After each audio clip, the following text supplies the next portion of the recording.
Hundreds of people have come out tonight to demonstrate against the Dobbs decision overturning Roe v. Wade in the United States and in favor of abortion rights here in Tel Aviv's Habima Square.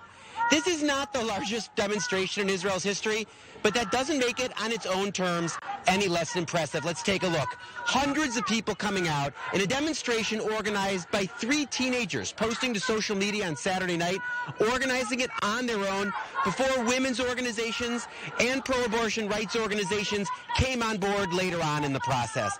At any rate, the demonstrators behind me, largely young, largely women, in a spirited meeting chanting slogans in English and in Hebrew. Let's hear from some of the organizers. As an American Israeli, my American side is scared for my friends, for my American sisters and people with uteruses. And my Israeli side, feisty, so it just wants to do something to help.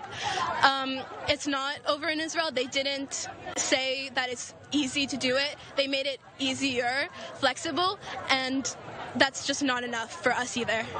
And now let's hear from some demonstrators. I'm really scared. I'm scared about my right in Israel to have an abortion because it's already illegal in Israel to have an abortion.